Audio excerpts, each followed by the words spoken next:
Maître Divisio, merci de nous accorder cette interview. Vous défendez le professeur Raoult dans une affaire qui est évidemment extrêmement sensible. Ça fait plusieurs mois qu'on vous voit beaucoup sur la défense des collectifs de médecins qui contestent la politique sanitaire du gouvernement ou son action sanitaire. Et cette fois, vous déposez deux actes de procédure extrêmement importants, extrêmement polémiques, et vous allez nous en dire quelques mots. Un acte qui est un recours pour excès de pouvoir devant le Conseil d'État contre le refus opposé par la NSM d'accorder une autorisation temporaire, on va simplifier le sujet comme ça, à l'hydroxychloroquine, et vous déposez une plainte devant le parquet de Paris pour mise en danger de la vie d'autrui contre l'ANSM, l'Agence nationale de la sécurité du médicament.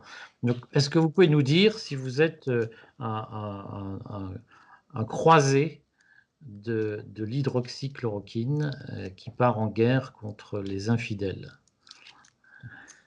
C'est une bonne question. Elle est bien posée. Elle est bien posée. J'aime bien le terme de croisé, ça me va assez bien. Il vous manque un cheval. Hein, ça se fait à cheval. Non, non, non, non, rigolez pas avec ça. Rigolez pas avec ça. Rigolez pas avec les chevaux, hein, attention. Hein. Je veux dire, j'en ai 5. Hein. Ah bon? Donc Ah ouais, attention, je suis écoutez. cavalier professionnel. Donc attention. Hein. Mais en saut d'obstacle ou Ah en... non, non, en reining, équitation américaine. Voilà. Mais la chose est la suivante, si vous voulez. C'est une bonne question. Hein. C'est un peu le professeur Raoult contre le reste du monde. J'exagère en disant ça, parce que ce n'est pas Mais il tout y à a de fait ça. vrai. C'est pas tout à fait vrai, parce que, justement, on va le voir, c'est une caricature de dire ça. C'est-à-dire que, précisément, c'est bien ce que je découvre aussi au fur et à mesure, si vous voulez. C'est-à-dire que c'est pas le professeur Raoult contre le reste du monde. C'est quand même une communauté scientifique contre une autre. Une Hum, certaine approche scientifique contre une autre. hum. C'est un débat qui finalement est un débat qui va intéresser les 30, 40, 50, peut-être 100 ans à venir, la question de la chloroquine. Il y aura un avant et un après, c'est incontestable, si vous voulez. Pourquoi? Parce que finalement, il y a deux retours. Il y a l'expérience terrain et l'expérience papier. Ce que je veux dire, c'est que moi, depuis que je suis l'avocat du professeur Raoult en particulier, je reçois un peu trop de mails à mon goût d'ailleurs. J'en reçois une dizaine par jour de médecins d'un peu partout. Mais c'est assez surprenant d'ailleurs, d'un peu partout vraiment, hein, qui disent mais moi je l'ai testé, ça marche. Je l'ai testé sur moi, je l'ai testé sur machin, je l'ai testé sur truc, ça marche. J'ai personne qui m'a encore dit je l'ai testé sur moi, je l'ai testé sur quelqu'un, sur un patient et ça n'a pas marché. Ce que j'ai, c'est des gens qui me disent ça ne marche pas. Les études sont telles que ça ne marche pas. Ce qui est probablement, ils ont raison, hein, peut-être. En tout cas, ils ont raison sur le plan des études. Certaines disent que ça ne marche pas. Mais je n'ai pas, si vous voulez, en tant que tel, c'est assez amusant de constater cette espèce de discours un peu double. J'ai d'un côté des gens qui me disent ça marche, je suis témoin. De l'autre, des gens qui me disent mais non, ça ne marche pas, c'est prouvé. Et donc, on est face on est à un croisement des chemins. Et là-dedans, la question qu'on a à se poser, évidemment que tout le monde se pose, c'est où est la vérité? Je veux dire, alors, les uns vont dire, les deuxièmes vont dire, oui, mais finalement, ça marche, vous dites que ça marche sur vos patients, mais c'est du hasard, vous ne pouvez pas le prouver. Ben oui, mais je ne peux pas le prouver, mais quand j'en ai 10, 15, 50, 100, 200, et qu'au bout d'un moment, ces patients, ils ne sont pas hospitalisés, et qu'on a un groupe de médecins, moi j'ai un exemple là qui me vient, c'est que j'ai un type qui me raconte un truc intéressant, qui pour moi, et j'y reviendrai, mais qui est assez intéressant, il me dit, voilà, c'est pas compliqué, en français, hein, on Hum. est 10 médecins dans le groupe, et on a décidé, on a les mêmes profils de patients, on a les mêmes, voilà, on a décidé que 5 d'entre nous prescriraient le protocole, et 5 d'entre nous ne le prescriraient pas. Eh ben, à âge en gros égal, à pathologie égale, à population, à brassage de population, on a, nous, quasiment pas d'hospitalisation. Là où, effectivement, nos confrères ont une hospitalisation plus importante que la nôtre. Alors évidemment, de l'autre côté, on va me dire, mais ça ne prouve rien. Peut-être, moi je ne suis pas là pour prouver quoi que ce soit d'abord, mais c'est intéressant sur le plan philosophique, de philosophie finalement.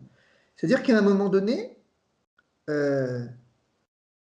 c'est extrêmement intéressant parce que quel est le niveau de preuve dont j'ai besoin? Jusqu'où et comment?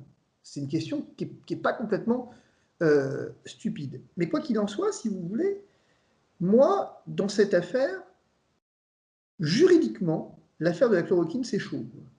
C'est-à-dire que les médecins qui, juridiquement, j'entends, hein, aujourd'hui prescrivent de la chloroquine, bon, bah, prennent un risque. C'est incontestable. Même quand ils prescrivent de l'azithromycine, ils prennent un risque. Alors que bon, c'est un macrolide, quoi. Même quand ils prescrivent de la vitamine D, finalement, ils prennent un risque. Et donc, on en arrive à un moment à dire, on est dans une situation où tenter de soigner, c'est prendre un risque. Ben ouais, mais on pourrait mettre face à ça une objection, qui est qu'à force de ne plus prendre le risque de soigner, on ne prendra plus le risque de guérir. Et c'est peut-être ça qui est finalement en jeu ici. C'est veut-on encore assumer le risque de guérir? C'est ça la question. Ou est-ce qu'on attend pour guérir que le risque soit éliminé totalement? Et on ne va pas beaucoup parler du risque d'ailleurs, parce que c'est un mot qui va avoir tout son sens, cette notion de risque. Bien. Et donc ça m'a beaucoup interpellé. Juridiquement, je continue de dire que c'est chaud, quoi. En particulier depuis que la revue Prescrire a dit que ça ne marchait pas, enfin voilà. C'est un renversement de charge de la preuve, quelque part. Celui qui l'utilise et qui serait poursuivi devrait prouver que ça marche, et c'est pas simple, donc c'est tendancieux. C'est tendancieux, ouais. Et donc, si vous voulez, moi j'ai été un petit peu le plus neutre possible dans cette affaire. Et c'est assez amusant, comme ma neutralité a été interprétée au gré du temps comme ou une opposition dans un sens, c'est-à-dire l'opposition au fonctionnement de la chloroquine, ou, eh bien, effectivement, le fait que ça marche. C'est-à-dire que mon opposition n'a pas été prise pour ce qu'elle est, enfin, ma neutralité n'a pas été prise pour ce qu'elle est, c'est-à-dire, effectivement, le point de vue du juriste et rien d'autre. Et c'est en cette qualité que je défends Raoult. C'est-à-dire que je ne suis pas médecin, encore moins infectiologue, et que je me fous de savoir si ça marche. Je vais être clair, hein, je m'en fous complètement de savoir si ça marche, parce que ce n'est pas l'objet du débat. L'objet du débat, il n'est pas là. L'objet du débat, c'est qu'il se passe un truc. L'objet du débat, c'est qu'il se passe un truc. Un truc qui a l'odeur du scandale de santé publique, qui a la couleur du scandale de santé publique, qui a la forme du scandale de santé publique. Et je ne suis pas médecin, mais je suis juriste. Et je suis juriste spécialisé. Les affaires de santé publique, j'en ai un certain nombre à mon actif. Parce qu'évidemment, on disait tout à l'heure en s'amusant que, finalement, j'ai appris hier soir un truc assez marrant. Il y a un tweet assez drôle d'un type qui me dit vous ne pouvez pas vous permettre de suggérer l'idée que ça marche parce que vous êtes une star de Twitter. Oh putain, quel honneur. J'adore l'idée. Et donc, si vous voulez, je suis peut-être une star de Twitter, mais en tout cas, je suis un type qui a baroudé, quoi, qui a fait pas mal de choses. Je viens des instances sanitaires, donc je les connais, j'ai enseigné la santé publique en France, en Italie, aux États-Unis. Donc je veux bien, hein, je suis peut-être effectivement un peu tranché, mais je ne suis pas complètement con. Et je sais reconnaître intuitivement un truc qui Mais va alors, pas. ce scandale dont vous avez l'intuition, il consisterait en quoi? Alors ce scandale dont j'ai l'intuition, il est d'abord celui dont le professeur Raoult a également un peu plus qu'une intuition, lui. Lui, il a dépassé le stade de l'intuition. Et je pense qu'il a raison, c'est-à-dire qu'il dit quelque chose avec une constance absolue. Il dit depuis le mois de février, il l'a dit devant les commissions d'enquête parlementaire, on cherche à me vendre le remdesivir, on cherche à vendre le remdesivir. Et jusqu'ici, j'y ai pas forcément prêté attention à ce truc. Jusqu'au jour où j'ai vu que le remdesivir a eu une ATU. Or, une ATU, c'est, tout à l'heure, vous avez dit le refus de l'ATU pour la chloroquine. Non, non, non, c'est un refus de RTU. Et je vais y venir. C'est pas pareil. Parce que l'autorisation temporaire d'utilisation, on l'accorde dans un cas, entre autres. Dans deux cas cumulés. Le bénéfice-risque est largement supérieur, puis il y a un bénéfice supérieur au risque, et lorsqu'il y a une présomption forte que ça fonctionne. C'est-à-dire que l'ATU, c'est-à-dire quand je fais une ATU de cohorte, je demande une AMM. Je ne peux pas faire d'ATU de cohorte si je ne demande pas d'AMM. Donc je suis suffisamment, en gros, sûr de mon truc pour aller plus vite, je vais demander une autorisation temporaire d'utilisation de cohorte pour soigner des malades. Je vais soumettre ça au remboursement, généralement, et je vais avoir une validation des autorités sanitaires parce que, et le mot est important, il y a une présomption forte que ça marche. OK. Et le remdesivir, non seulement a une ATU française, mais une AMM européenne. C'est-à-dire qu'en fait, la Commission européenne, elle a décidé qu'au niveau communautaire, elle allait accorder une autorisation de mise sur le marché parce que du coup, le degré d'efficacité est suffisant pour effectivement. Et elle a même acheté des doses. Absolument, absolument, absolument, absolument. Je veux dire, ce qui est d'ailleurs une espèce de suite logique, en fait. Certes, mais elle aurait pu laisser les États membres Absolument. s'équiper ou non. Là, elle a centralisé les achats. Absolument, absolument. Et ça arrive, c'est déjà arrivé, mais honnêtement, c'est super rare. Pour la raison suivante. Dans des délais aussi rapides, qui plus est. Non seulement dans des délais rapides, mais c'est aussi parce que la santé et la compétence des États membres. Et les AMM européennes, c'est pas simple à avoir quand même. Les procédures d'AMM européennes, moi je les connais bien, sont assez complexes. Et il vaut mieux passer par une AMM nationale en général. Quelle est l'explication de cette diligence que l'Union européenne a faite vis-à-vis du laboratoire Gilead? Et si c'était ça la réponse qu'il faut aller chercher? Parce qu'il y a une opacité sur ça. C'est-à-dire que, comment peut-on... Je vous donne un élément. Le remdesivir, on sait tous que ça ne marche pas aujourd'hui.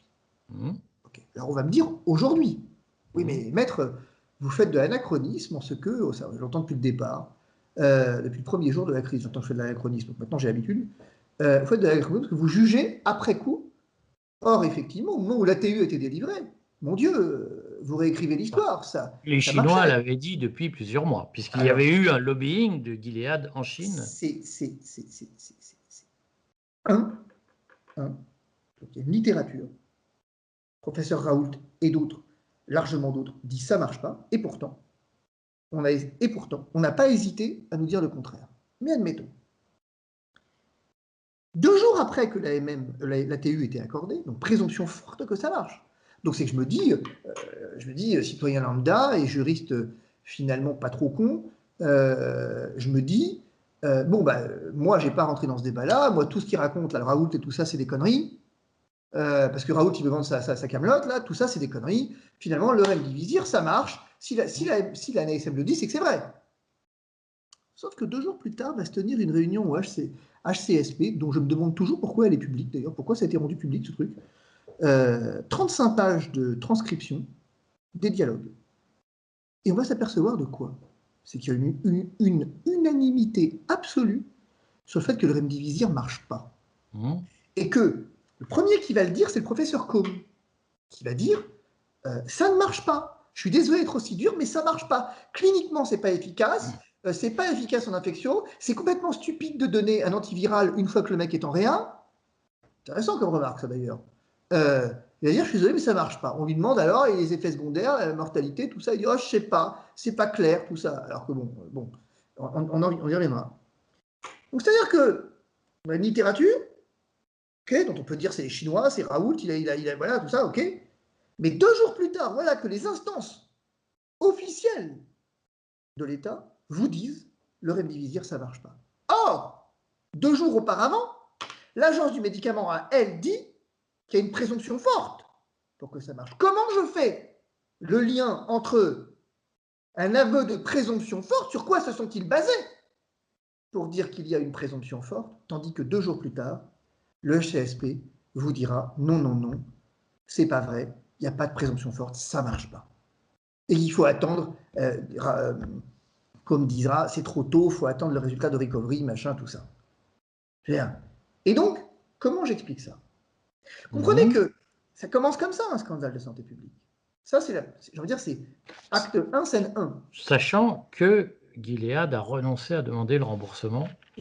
Alors, ça aussi, on a les transcriptions. La sécurité sociale. On a les transcriptions de la commission de transparence qui sont intéressantes. Les transcriptions de la commission de transparence, plus tard, il doit demander, parce que je vous l'ai dit, l'ATU de cohorte se double d'une AMM. Donc, Gilead va demander l'AMM. Mais voilà que tout à coup, il va renoncer. Et ça, personne ne comprend. Alors, il y a des raisons. C'est que pendant ce temps-là, il continue de bénéficier de l'ATU, qui était vachement plus intéressante, en fait. Et de l'achat de l'Union européenne. Absolument, l'achat de l'Union européenne. Mais, je veux dire, mais même l'ATU était vachement plus intéressante pour eux, en fait. Mais le fait est que ça, c'est acte 1, scène 1. Pourtant, ce qui m'étonne, c'est que tout le monde, depuis le mois de mars, vous vend le remdesivir comme un remède miracle. En tout cas, prometteur. Allez, prometteur. OK. Mais maintenant que ce n'est plus le cas, bah, où sont les indignations de ce que l'ANSM ait trompé la communauté scientifique? Je veux dire, la communauté scientifique devrait, quelque part, elle, faire un procès à l'ANSM en disant, mais attendez, votre boulot, c'est la pharmacovigilance. C'est important, la pharmacovigilance. Dans l'affaire du Mediator, vous vous êtes fait choper la main dans le sac. Dans l'affaire de la Dépakine, vous vous êtes fait choper la main dans le sac. Je veux dire, dans l'affaire du Levothyrox, vous vous êtes chopé la main dans le sac. Donc aujourd'hui, on peut espérer quand même que vous ayez appris de vos leçons. Et vous nous avez dit que ça marchait. Or, ça ne marche pas. Premier élément. Deuxième élément, non seulement ça ne marche pas, mais ça a des effets secondaires. C'est notoire. Mais ça, curieusement, la NSM a du mal à en parler. Elle dit « je ne sais pas ». Le HCSP dit « je ne sais pas ». La communauté scientifique dit « ah, c'est pas clair, on ne sait pas si c'est lié ». Et alors, clou du spectacle, j'ai envie de dire, qui m'a beaucoup surpris, il y a 2 jours, 3 jours, article dans le Parisien qui m'interviewait, je l'interview, pas de problème. Un journaliste hyper agressif qui me dit « mais vous faites un lien entre la mortalité, la néphrotoxicité et finalement le remdesivir, mais vous ne pouvez pas le prouver ». Et vous voyez, ce discours-là, pour l'avocat, pour le type qui fait un peu de santé publique, c'est un signal faible. C'est un truc qui a un problème. C'est plutôt un signal fort, là. On est passé au stade du signal fort. On est passé, pourquoi on est passé au stade du signal fort? Parce qu'il y a un acte 1, scène 2, j'ai envie de dire, c'est la chloroquine. C'est là où on vient la chloroquine. La chloroquine, pour sa part, est-ce que ça marche? Je le dis, je ne sais pas. Mais là où quand même, un peu bizarre, c'est qu'on commence à dire, oulala, c'est super dangereux la chloroquine. Super dangereux. On a dû arrêter en urgence les essais cliniques. Je me souviens d'un article que j'avais vu à Nice. Oh là là, l'hôpital de Nice a arrêté parce qu'il y a eu un allongement du segment QT. Oh là là, au secours, au secours. Et on vient dire, ça augmente la mortalité. Alors, encore une fois, hein, je ne peux pas mettre ça, mais je ne suis pas complètement con non plus. Et on a au cabinet un staff international de gens qui sont, pour eux, généralement, on a des professeurs de Chicago, on a des professeurs de Paris, on a l'habitude de bosser dans des grosses affaires avec un staff, gros staff médical, qu'on paye et qui bosse avec nous. Et les mecs se gaussent, quoi. Et quand on leur dit que la chloroquine est dangereuse, mais les mecs, je veux dire, vous pouvez les faire s'entretuer sur l'efficacité. Vous avez le mec de Chicago, je repense à ça, le mec de Chicago, qui effectivement n'est pas d'accord avec un mec là du CHU de Tours, mais ils ont failli s'étriper par visioconférence, mais pour le coup, ils sont d'accord sur l'efficacité, sur la non-toxicité. Et unanimement, je veux dire, unanimement, ces mecs disent non, bah, non, mais bon, on a un peu. Alors, et même les anti, j'ai envie de dire, efficacité, quand tu leur dis ouais, mais du coup, pourquoi ils disent que c'est toxique? Ouais, bon, il se passe que les dosages, bon, ils ont un peu forcé le trait, tu comprends, c'est normal, ouais, bon. Et on voit effectivement, notamment avec Recovery, hein, je veux dire que les études, le dosage qui a été utilisé, que c'est pas toxique. Même à haute dose, c'est pas toxique finalement. Et incontestablement. Alors pourquoi est-ce qu'on cherche absolument à faire dire que c'est toxique? Ça me fait penser, l'avocat est sensible à cette question. Ça me fait penser à nos clients, où des fois le juge d'instruction charge la barque. En fait, on s'aperçoit que plus il charge, moins il a dans sa besace. Et qu'en fait, il y a une espèce de contrebalancier. Plus vous en rajoutez, moins vous avez de choses contre le client. Mais quelle pourrait être l'explication de ce paradoxe? C'est ce qu'il va falloir déterminer. C'est-à-dire que nous sommes, je veux dire, il y a 2 explications possibles. Trois. La première, c'est qu'on a une communauté scientifique internationale qui est complètement nulle. Et c'est très inquiétant. Je ne sais pas. Mais quand même, venir parler de la toxicité d'un médicament qui est en vente libre, alors je sais bien, on nous dit, ouais, mais le dosage, c'était pas ça, tu comprends. Et puis avec l'azithromycine, ok, on n'a qu'à aller voir là où ça a été fait, combien de morts à Raoult, en plus de son IHU. Je comprends pas, Raoult tue des gens et on le laisse bosser. Donc il est protégé à ce point. Alors au Maroc, il tue des gens, on les laisse bosser. En Italie, il tue des gens, on les laisse bosser. Je comprends pas ça. Enfin, si vous voulez, à un moment donné. Et le remdesivir, lui, par contre, ça pose problème à personne. C'est cette différence qui m'étonne. Deuxième explication, on a une communauté scientifique qui s'en fout et qui répète un peu ce qu'on lui dit, quoi. Qui ne cherche pas. Qui a décidé que ce serait comme ça. Particulièrement la communauté scientifique française, une partie en tout cas, qui répète. Voilà. Et troisième explication, c'est qu'il y a peut-être quelques intérêts financiers en jeu. Et moi, je m'étonne du chiffre d'affaires de Gilead, de la progression du chiffre d'affaires de Gilead. On parle de 900 millions de dollars perçus grâce au remdesivir. Et sur un traitement, il paraît qu'il ne marche pas. Apparemment, il y a une unanimité. Il ne marche pas. Comment un laboratoire fait pour s'enrichir sur un traitement décrié par la communauté scientifique internationale, paraît-il? Par l'influence, par des campagnes d'influence. Bah, non, mais ça ne veut rien dire, des campagnes d'influence. Quelqu'un l'achète, ce produit. Je veux dire, non, mais je veux dire, à un moment donné, je veux dire, si ça ne marche pas, ça ne marche pas, quoi. Je veux dire, bon, c'est que quelqu'un l'achète, ce produit. Ou alors, on ne sait pas, et on est nul, ou on sait, et on l'achète à connaissance de cause. 300 millions en Europe, je crois. Absolument. L'Union européenne a mis 300 millions sur la table. C'est ça qu'il va falloir éclairer. Alors, on me dit, ouais, mais vous comprenez, la chloroquine, ça ne marche pas. Peut-être, mais peut-être pas. Parce que si finalement on est capable de donner, et je vais y venir, une autorisation temporaire d'utilisation en invoquant une présomption forte et en mentant, quel degré de confiance je peux avoir ensuite dans les études? Quand Discovery, pas Recovery, mais Discovery, finalement vient nous dire, est interrompu brutalement, alors qu'on voit qu'il y avait quand même une influence sur la mortalité. Alors les auteurs disent, parce qu'évidemment, il y a eu de chèque AFP, et les auteurs disent, mais n'importe quoi, les auteurs, on va interroger les auteurs de l'étude qui ont interrompu l'étude et qui, effectivement, eux, sont les avocats, évidemment, de l'étude. Et on voudrait qu'ils soient impartiaux. Et donc, je m'étonne, si vous voulez. Et ce qui m'étonne encore plus, c'est que une partie de la communauté scientifique s'arrache les vêtements quand on dit qu'il y a peut-être un trafic d'influence, là. Peut-être. Je ne dis pas qu'il y en a un, mais que ça mérite de se poser une question. Ils s'arrachent les vêtements, crient au scandale. Mais quand on leur dit, mais concrètement, alors, le remdesivir, pourquoi on l'a accepté? Ben là, c'est plus compliqué. Je suis étonné parce que la chloroquine, tout le monde, enfin tout le monde, non, mais les plus virulents s'attaquent à la chloroquine. Mais par contre, sont hyper magnanimes avec le remdesivir. Il y a mon salon qui est en train de se casser la gueule. Mais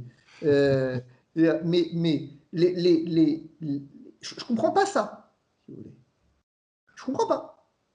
Et alors, pourquoi je comprends encore moins? Quand Raoult a demandé sa RTU, c'est important la RTU, je vous l'ai dit tout à l'heure, recommandation temporaire d'utilisation, c'est en fait un truc, la RTU, qui est somme toute très simple. C'est fait pour sécuriser une pratique, c'est révocable, et effectivement, ça permet d'avoir un suivi des patients, donc un petit peu de voir un peu ce qui se passe. C'était pas complètement stupide d'ailleurs, et c'est un truc qui est accordé quand il y a une présomption simple d'efficacité, et lorsque la balance bénéfice-risque est plutôt en faveur du bénéfice que du risque. Alors, qu'est-ce que dit la NSM? Ça ne marche pas. Dans une décision de 8 pages, si je ne Oui, tout à fait. Oui, enfin, 8 pages, ça va faire 8 lignes, parce que finalement, c'est du blabla. Ça aussi, enfin bref. Mais j'ai connu la NSM moins prolixe. Hein. Mais le truc, c'est que non, ça ne marche pas. Et puis, c'est dangereux, en plus. C'est dangereux. Donc, vous recommencez avec le c'est dangereux. Et puis, bon, vous comprenez, en plus, effectivement, mais ça ne marche pas. Donc, il n'y a même pas de présomption simple. Donc, il y a 2 mois, vous accordez à Gilead, en tout cas au remdesivir, une présomption forte d'efficacité en dépit de la communauté scientifique internationale. Là, Raoult vous produit des études nombreuses et vous dites non, il n'y a même pas de présomption simple. Et ça, je suis censé l'avaler. Et je suis censé avaler les choristes qui, en chœur, je répète, que non, mais vous comprenez, l'ASM a raison, ça ne marche pas, c'est prouvé, point. Qu'est-ce qui est prouvé? Mais qu'est-ce qui est prouvé? C'est prouvé que le remdesivir ne marche pas, et pourtant on lui a accordé une ATU. Oui, c'était une connerie. Cette connerie, vous ne l'avez pas dénoncée, pourquoi? Pourquoi vous n'admettez pas l'idée qu'il puisse y avoir une présomption simple? Pourquoi vous n'admettez pas l'idée que peut-être vous avez tort?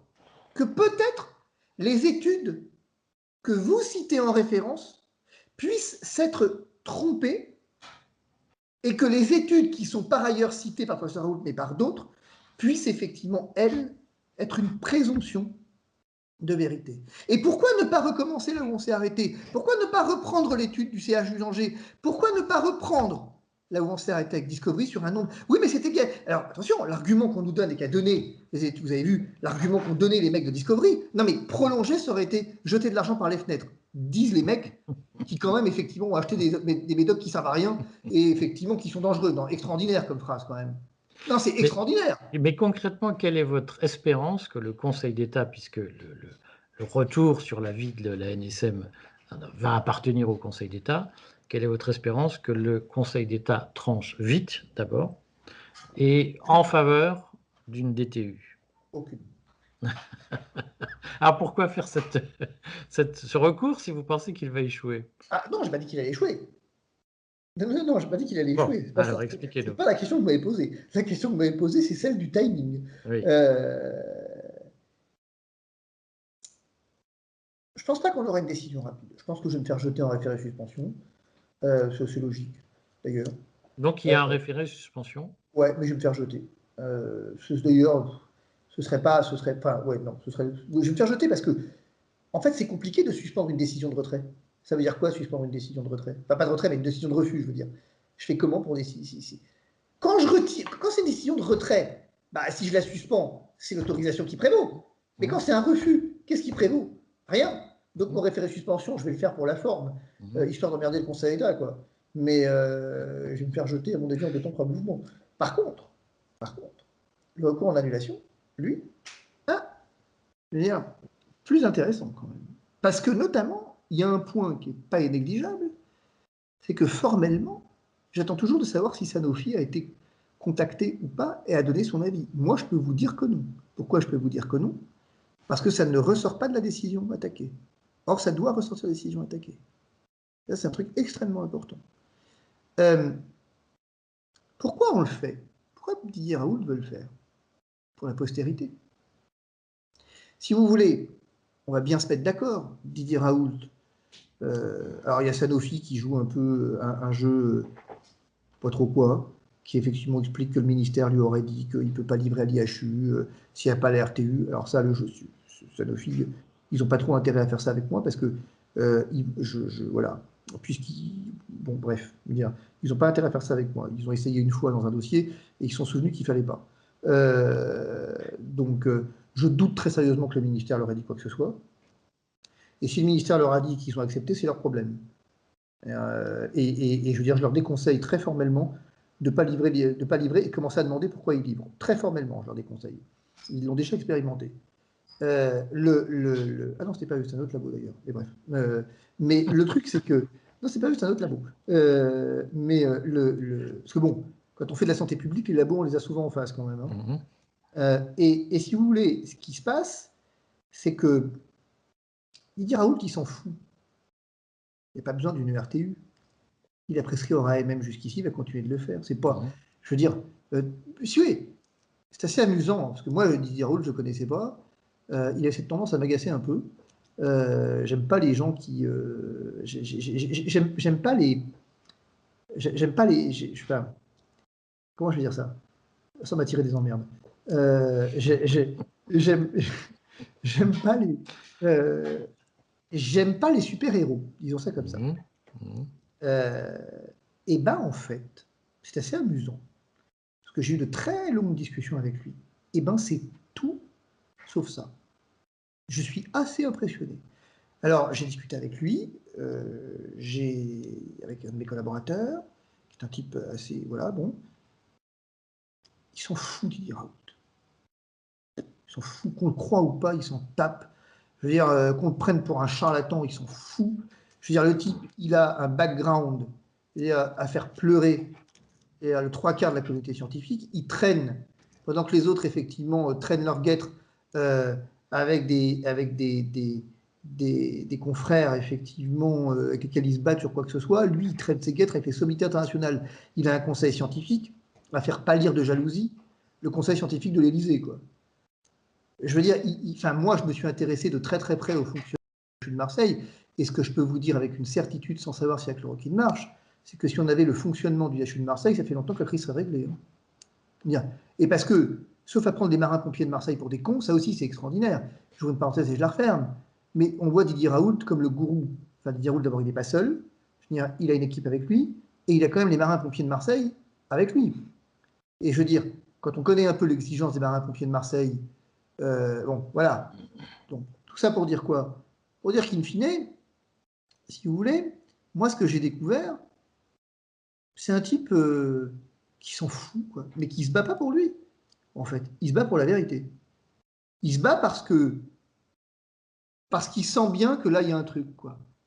Il sent bien que la ficelle est grosse, quoi. C'est que depuis février, on parle du Remdesivir, et là, comme par hasard, ça marche pas, mais bon, quand même, bon, voilà, tout ce qu'on a déjà dit.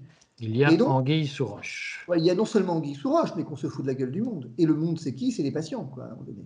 C'est-à-dire que Didier Raoult, je suis désolé de le dire comme ça, mais c'est peut-être, contrairement d'ailleurs à ce que j'aurais pu penser, hein, j'en sais rien, mais en tout cas, en discutant de très longues conversations avec lui, toujours très long, Didier Raoult, c'est très long parce qu'il a le sens de la précision.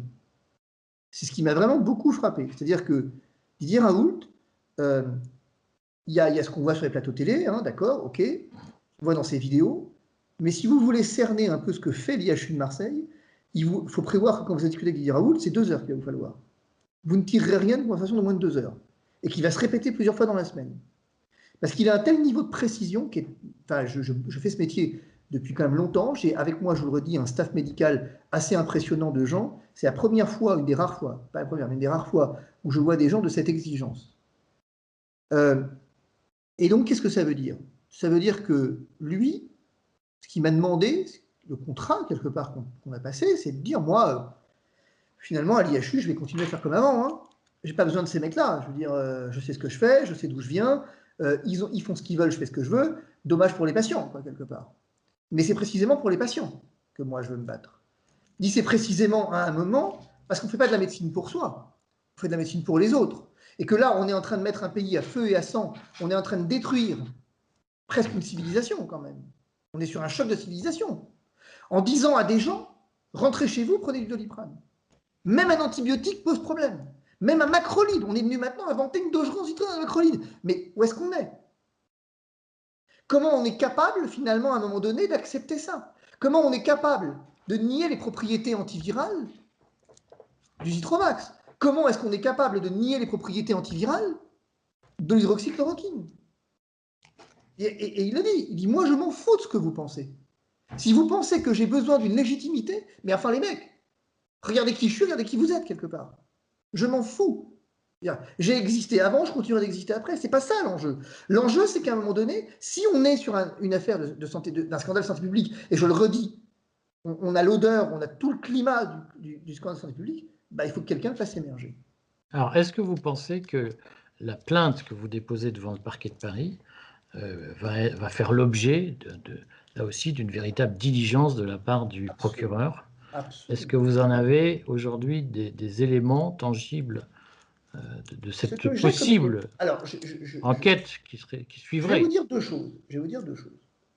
Oui, parce que j'ai l'habitude de ces affaires et qu'on a vu avec Buzyn et compagnie que ça a été vachement vite finalement. Mais pour la Cour de justice, Ah non, pas même pour les pour plaintes déposées devant. si, même pour le parquet, parce que le parquet est en enquête prélim, il a ouvert une enquête prélim très vite, il a auditionné mes clients très vite, donc il y a un vrai boulot qui est en train d'être fait par le parquet. Et puis, donc, parce que, et je connais ces affaires de santé publique, le parquet raffole de ces affaires.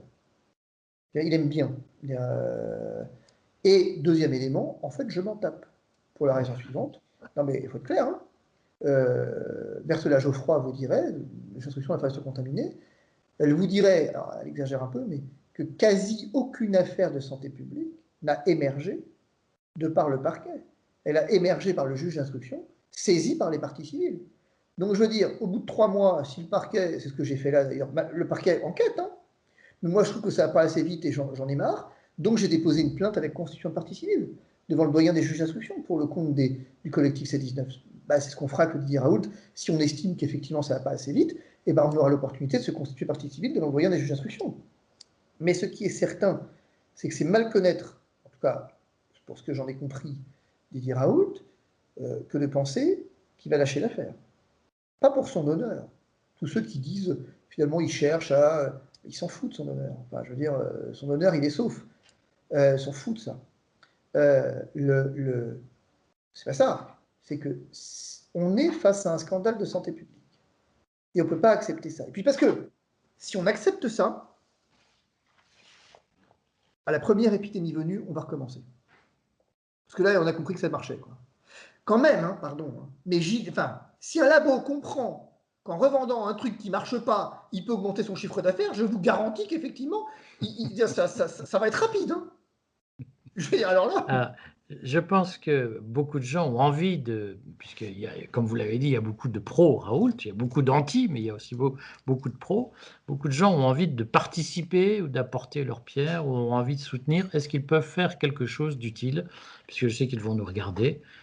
Qu'est-ce que vous leur dites à ces gens-là qui se disent, qui trépignent? C'est compliqué comme question. Je leur dis d'arrêter de m'écrire déjà. Parce que. C'est parce que vous êtes nul en Internet et faites un blog, ça ira plus vite. Non, c'est ça. Mais, parce que.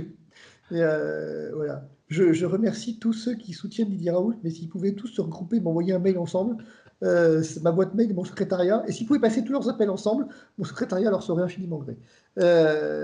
Non. Le truc, c'est que je pense que mon sentiment, mais Didier Raoult ne le partagerait peut-être pas, il faudrait que je lui demande, mon sentiment, c'est que c'est bien que ce soit lui qui fasse les choses. Mon sentiment, c'est que cette action judiciaire, c'est à lui de la mener. Après, s'il estime que d'autres ont besoin, d'autres médecins, enfin des patients, peu importe, auraient besoin de se joindre à l'action. Enfin, après, ils peuvent très bien introduire une action. Je ne vais pas leur interdire d'introduire une action quand même, par moi ou par quelqu'un d'autre. On s'en fout quelque part. Mais il faut avoir conscience que c'est un truc qui est lourd, long, pénible, contraignant, et je pense que c'est bien qu'il laisse l'IHU de Marseille jouer son rôle. Voyez-vous ? Je pense que c'est bien. Bien. Je suis rarement favorable aux actions collectives, moi. J'aime pas ça. Regardez, le collectif C19, ils sont 600, et pourtant j'ai isolé 3 médecins, et c'est 3 médecins qui ont porté l'action. Parce que c'est plus facile et plus crédible, finalement, au bout d'un moment. Bien. Certes. Mais ça n'exclut pas de bénéficier ou de s'appuyer sur un soutien Absolument populaire. pas. Non, absolument pas, absolument pas, absolument pas. Mais, alors, c'est intéressant ce que vous dites d'ailleurs. Le soutien populaire. Je m'apprêtais à tweeter un truc tout à l'heure, mais j'ai encore me faire engueuler, donc je ne l'ai pas fait. Il y en a qui aiment ça. Moi, je ne l'ai pas fait, donc voilà. En lisant les mails que je reçois, c'est assez marrant, les mails que je reçois. Vraiment, hein. Il faudrait que je les publie un jour anonymement, parce que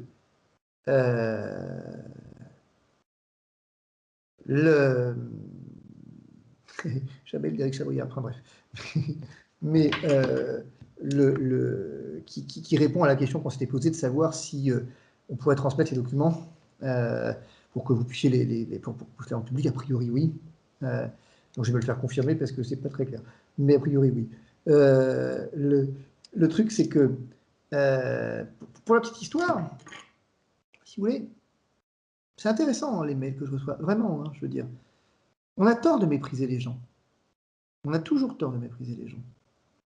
Parce que le bon sens, il est souvent populaire.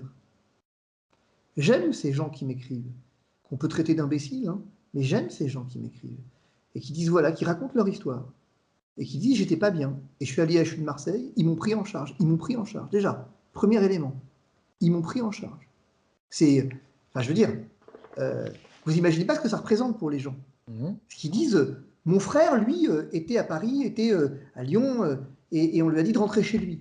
L'IHU de Marseille nous a convoqués, nous a expliqué, nous a accompagnés. Je dis, ah bon, déjà, le premier élément, c'est moi, enfin, titre personnel, pardon, mais je trouve ça hyper touchant. Deuxième élément, ils disent, bah, moi, j'avais pas d'avis hein, sur le traitement. Bah, je l'ai pris, et ça a été tout de suite vachement mieux, rapidement, vachement mieux. Alors bon, je galère un peu encore, c'est pas un traitement miracle, hein. Je galère un peu encore, parce que c'est chiant. Mais l'IHU de Marseille va continuer de me prendre en charge. Et c'est extrêmement intéressant, parce que, à côté de ça, vous avez aussi des médecins, pas mal de médecins qui m'écrivent, et qui disent « ouais, nous, on l'a prescrit ». Et voilà, on a accompagné les patients. Et comment je dirais ça? Je dirais, vous voyez, c'est ça le bon sens populaire aussi. On a tort de partir d'une médecine qui ne part pas du patient.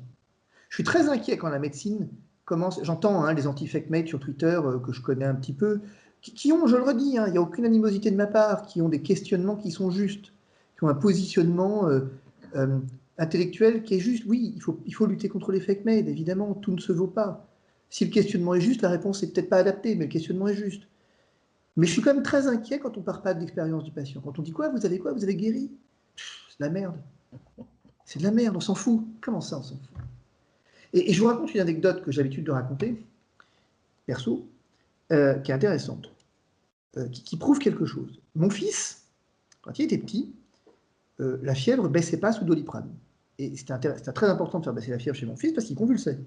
Dès qu'il avait un peu de fièvre, il convulsait. Dès qu'il était en hypotrémie, il convulsait. Donc, bon, c'était chiant au bout d'un moment. Et donc, la fièvre ne baissait pas sous Doliprane. Et j'en rigole, mais c'est pas drôle. Mais le truc, c'est que donc ça baisse pas. Donc au bout d'un moment, ça baisse pas. Mais bon, moi j'étais pas là. Et mon épouse dit, écoute, je veux rien lui donner d'autre parce qu'on m'a dit surtout pas d'autre, surtout rien d'autre, surtout pas d'Advil. Bon, bah, je dis, écoute, va aux urgences, quoi. Et donc j'arrive aux urgences et le mec me dit enfin à ma femme, ma femme lui explique, il dit le Doliprane ne marche pas. Elle se fait engueuler. Il comment ça le Doliprane ne marche pas? Bien sûr que si, le Doliprane marche. Madame, le Doliprane marche. Et évidemment que le Doliprane c'est paracétamol dans la fièvre, ça marche. Non. Et là, ma femme me raconte ce truc incroyable. Elle dit, le mec, mais comment vous le savez? Bah, c'est simple, en fait, il avait 40, je lui ai donné, on est 4 heures après, il a toujours 40. Et c'est intéressant. Et donc, on a vu après le pédiatre de notre gamin, le vieux médecin, qui dit, oh putain, il dit, c'est bon, filez-lui de la vie, arrête de m'emmerder, quoi. Et c'est très intéressant, ça marche pas. Et en fait, si vous regardez, on n'écoute pas les gens. On n'écoute pas les gens. Et ça, quand la médecine, quel que soit son niveau, n'est plus à l'écoute du patient, alors vos études, elles valent ce qu'elles valent, mais elles valent que dalle. Parce que le retour patient, il est un élément extrêmement important. Et moi, alors il faut confirmer le retour patient par tout un tas de choses, par effectivement. Et ici, c'est ça qui pose problème. C'est qu'on s'est jeté. Vous avez vu le nombre d'études? Recovery, discovery, machin. Mais ça va pas la tête. Ça va pas la tête. Dont très peu ont été menés à terme, d'ailleurs. Mais c'est ça le truc. Chaque fois sous le prétexte qu'il n'y a plus assez de patients. Mais alors, maintenant, il y en a des patients, on peut les reprendre alors. Nous sommes bien d'accord. Bon, en tout cas, maître, je vous remercie du temps que vous passez avec nous. Je retiens de cette passionnante interview qui fera, je suis sûr, des vagues, que vous nous dites que Didier Raoult, comme vous, suspectez des déterminants de la décision publique, on va dire ça comme ça, qui ne sont pas complètement transparents, et vous souhaitez mettre à jour d'éventuels dysfonctionnements au cœur même du service public. Rappelez-vous ce que j'ai dit à propos des ministres. J'ai toujours dit, on ne dépose pas une plainte pénale pour chercher un coupable, mais pour chercher la vérité. Et donc, j'espère que vous nous accorderez encore du temps pour suivre cette affaire, puisqu'elle va incontestablement passionner le public, et nous serons très attentifs si nous pouvons avoir des informations Absolument. à jour sur l'instruction pénale. Absolument. Merci beaucoup. À bientôt. Et à bientôt.